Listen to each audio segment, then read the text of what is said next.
Bonjour, bienvenue à cette présentation sur le métabolisme énergétique, des exemples d'applications.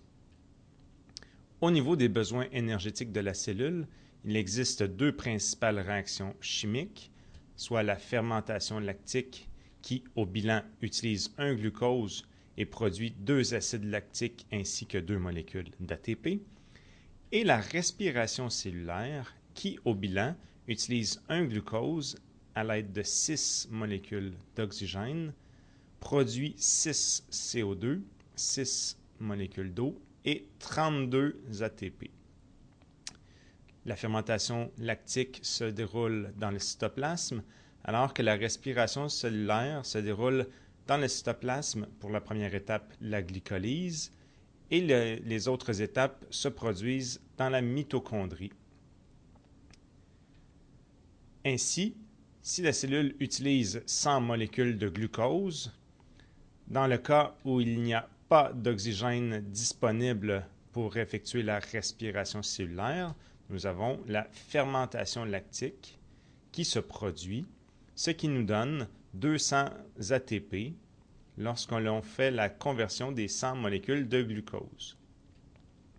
Les mêmes sans glucose en présence de molécules d'oxygène, donc en utilisant le bilan de la respiration cellulaire, nous avons besoin de 600 molécules d'oxygène pour effectuer l'oxydation des 100 molécules de glucose. Ainsi, la respiration cellulaire peut produire de 3000 à 3200 molécules d'ATP. La production d'énergie est donc beaucoup plus importante lors de la respiration cellulaire que dans la fermentation lactique. En effet, il y a beaucoup plus de liaisons chimiques qui sont détruites à l'aide d'enzymes au cours de la respiration cellulaire. L'énergie libérée par le bris des liaisons est transférée dans les molécules d'ATP.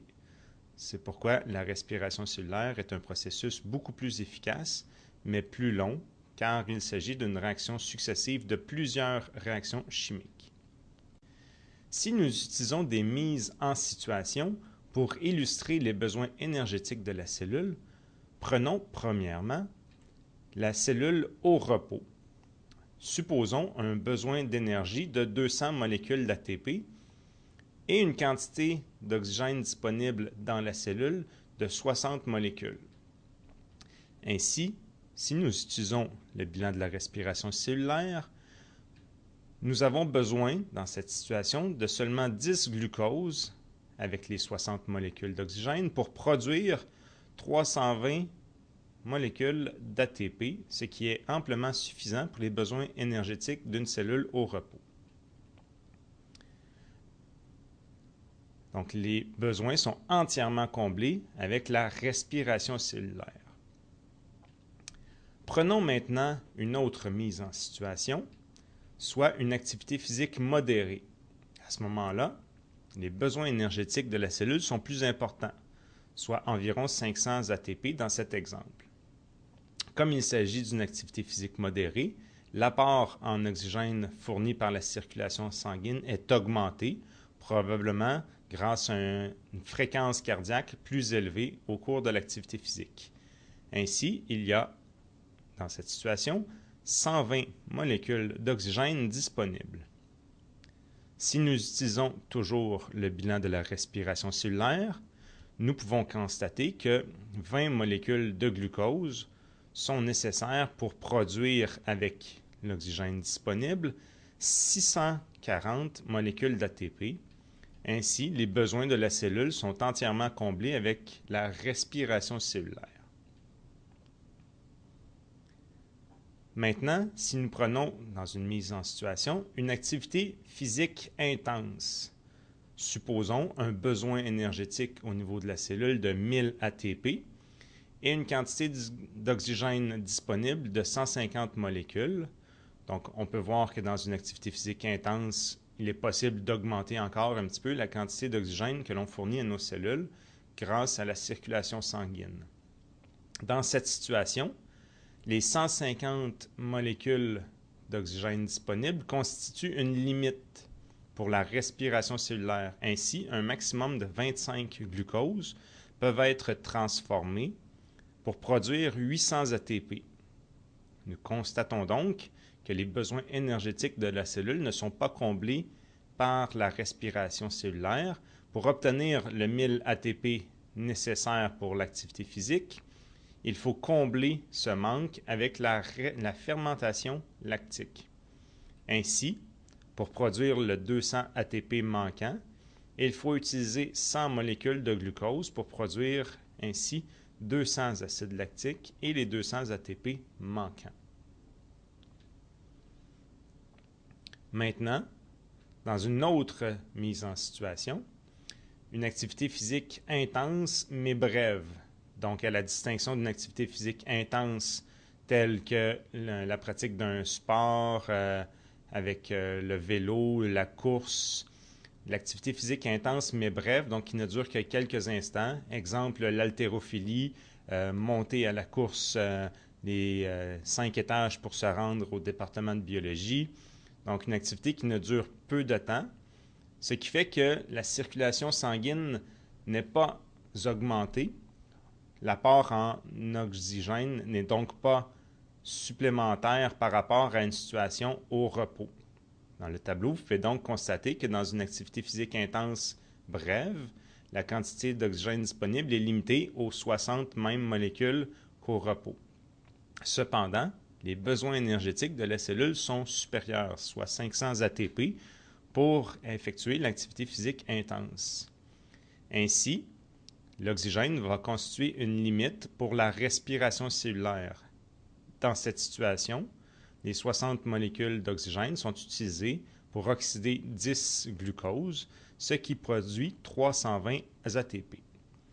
Pour obtenir le total nécessaire, les 500 ATP, il faut donc utiliser la fermentation lactique et nous devons utiliser 90 molécules de glucose pour obtenir les 180 ATP, mais également 180 molécules d'acide lactique.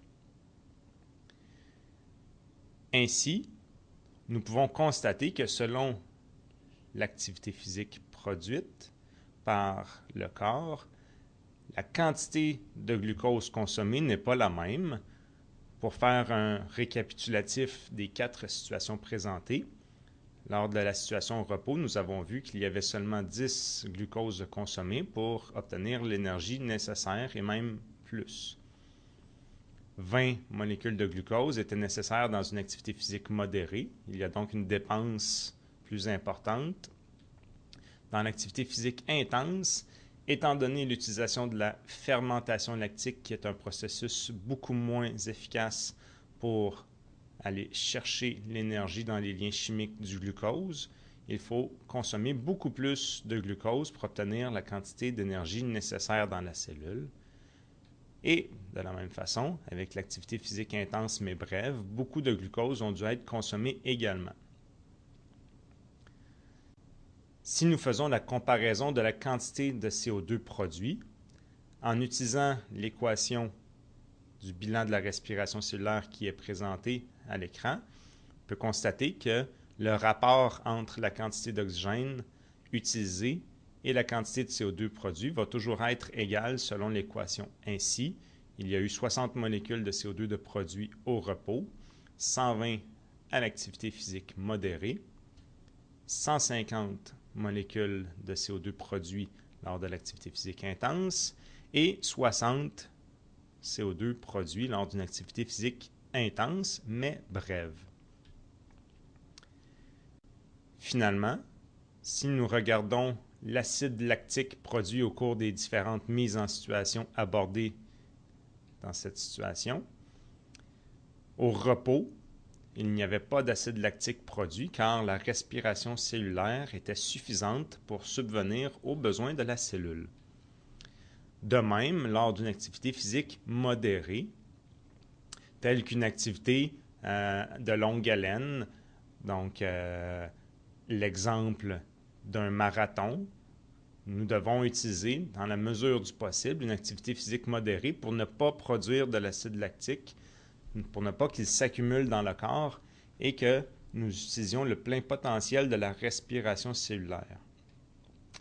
Lors d'une activité physique intense, l'utilisation de la fermentation lactique comme voie métabolique, produit énormément de déchets, donc l'acide lactique, qui produit des effets indésirables lors de l'activité physique. L'acide lactique et les produits de sa dégradation entraînent des douleurs musculaires et des crampes. Donc, c'est ce que l'on observe dans les activités physiques intenses, cette douleur présente au moment de l'activité, donc associée aux déchets de la fermentation lactique.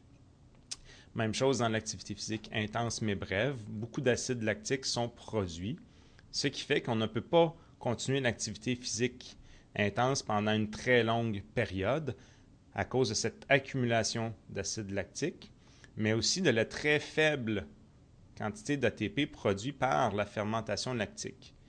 Je vous rappelle que 1 glucose produit seulement 2 ATP dans la fermentation lactique, alors qu'il en produit de 30 à 32 dans la respiration cellulaire.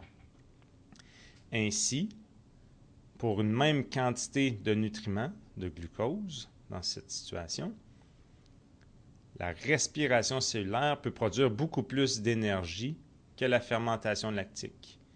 Ainsi, l'organisme puise dans ses réserves très rapidement lors d'une activité physique intense pour ne produire que très peu d'ATP. Ainsi, l'activité ne peut pas se continuer sur une très longue période de temps. C'est la même situation pour les cellules nerveuses, donc nos neurones. Les neurones ont besoin d'oxygène pour effectuer la respiration cellulaire. Ils ne sont pas en mesure de faire la fermentation lactique. Donc, pour obtenir leur ATP, il faut toujours subvenir aux besoins en oxygène des cellules nerveuses.